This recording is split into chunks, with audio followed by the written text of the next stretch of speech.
स्वागत है आप सभी का इस प्रेस यूट्यूब चैनल पर। आज की इस वीडियो में हम अबीयू का एक बहुत ही इंपॉर्टेंट क्वेश्चन करेंगे जो कि एग्जाम की दृष्टि से भी आई है, यानी बिहार बोर्ड एग्जाम 2024 के दृष्टि से बहुत ही महत्वपूर्ण क्वेश्चन है। तो चलिए इस क्वेश्चन को बनाते हैं, किस प्रकार से बनेगा। देखिए ये क्वेश्चन है कि मैट्रिक्स ए बराबर दिया है कॉस अल्फा, फिर माइनस साइन अल्फा और साइन अल्फा और कॉस अल्फा, और इस साथ ही साथ दिया है कि जब ए प्लस ए डैश बराबर आई तो अल्फा का मान कितना होगा हम लोग को बताना है। तो सबसे पहले क्या करेंगे, लिखेंगे, दिया है जो पहले क्वेश्चन में दिया गया है उसको लिख लेंगे।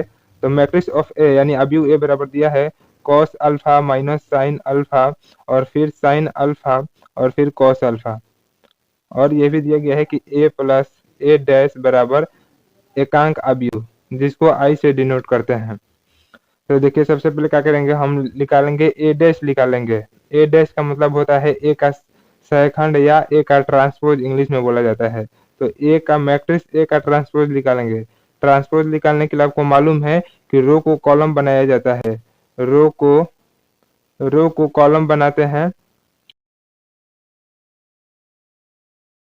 ये फर्स्ट रो है यानी R1 और ये सेकंड रो है R2, और ये फर्स्ट कॉलम है C1 और ये सेकंड कॉलम है C2। तो क्या करेंगे, रो को कॉलम में बदलेंगे और कॉलम को, जो कॉलम है उसको रो में बदलेंगे। तो फर्स्ट वाला जो कॉलम है इसको ये जो फर्स्ट वाला रो है इसको कॉलम में बदलेंगे। तो कॉस अल्फा और माइनस साइन अल्फा है तो इसको लिखेंगे कॉस अल्फा माइनस का साइन अल्फा। ये देखिए रो में था लेकिन अब क्या हो गया, ये कॉलम में चेंज हो गया। फिर ऐसे सेकेंड वाला रो जो है इसको कॉलम में चेंज करेंगे तो लिखेंगे साइन अल्फा और कॉस अल्फा। अब इसको बड़ा ब्रैकेट में बंद कर देंगे। अब क्या करेंगे, यहाँ पर अबीयू ए में ए डैश को जोड़ना है और एकांक अबीयू के बराबर करना है। तो लिखेंगे ए कितना है हमारे पास, तो cos alpha minus sine alpha, फिर है साइन अल्फा और फिर है कॉस अल्फा। इसमें हम लोग को ए डैश यानी ए का सहखंड जोड़ना है, ए का ट्रांसपोज जोड़ना है।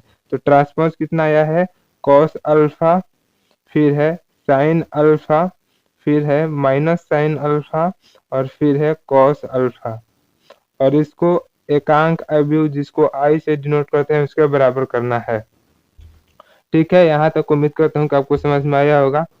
अब क्या करेंगे, अब इसको ऐड करेंगे। तो आप जानते हैं कि पहले वाले अवयव का जो पहला वाला अवयव होता है वह दूसरे वाले अवयव के पहले वाले अवयव के साथ जुड़ता है। इसी प्रकार दूसरा वाला अवयव दूसरे वाले अवयव के साथ जुड़ेगा जिसको अंग्रेजी में एलिमेंट कहते हैं। तो कॉस अल्फा और कॉस अल्फा कितना हो जाएगा, 2 कॉस अल्फा हो जाएगा, और माइनस का साइन अल्फा और प्लस का साइन अल्फा ये कटकर शून्य हो जाएगा यानी 0 हो जाएगा। फिर इसी तरह साइन अल्फा प्लस में है और साइन अल्फा माइनस में, ये भी कट के 0 हो जाएगा।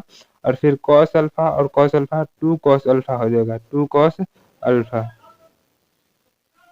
अब देखिए एकांक अवयव को जब हम ओपन करेंगे तो इस प्रकार से दिखेगा 1 0 0 1, क्योंकि एकांक अवयव का जो विकर्ण होता है वह 1 1 होता है और बाकी सब एलिमेंट जो होते हैं वह 0 होते हैं।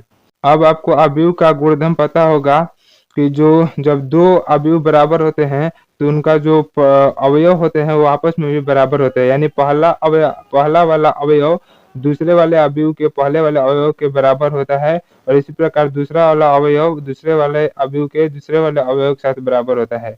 यानी जो 2 cos अल्फा होगा, 2 cos अल्फा वह 1 के बराबर हो जाएगा।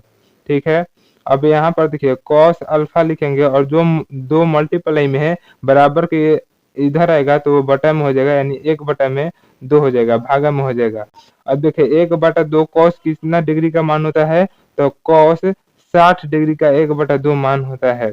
और 60 डिग्री को हम लोग क्या लिख सकते हैं, 60 डिग्री को हम लोग पाई बटे में 3 लिख सकते हैं, क्योंकि पाई का मान 180 होता है और बटा में 3, जब 3 से हम लोग 180 में भाग करेंगे तो 60 ही आएगा। तो इसलिए cos 60 को हम लोग cos पाई बाई 3 भी लिख सकते हैं। तो यहाँ पर cos अल्फा बराबर 1 बटा 2 है तो लिखेंगे कि cos अल्फा बराबर cos पाई बाई 3, क्योंकि cos पाई बाई 3 का मान भी 1 बटा 2 होता है। cos पाई बाई 3 का मान भी 1 बटा 2 होता है। अब क्या हो जाएगा, यहाँ पर cos से cos कैंसिल हो जाएगा और सीधा अल्फा का मान कितना हो जाएगा, इसलिए अल्फा बराबर कितना हो जाएगा, पाई बटे में 3, और यही हमारा फाइनल आंसर हो गया कि अल्फा का मान पाई बटा 3 होगा। यदि आपको ये क्वेश्चन समझ में आया हो तो वीडियो को जरूर लाइक करिएगा।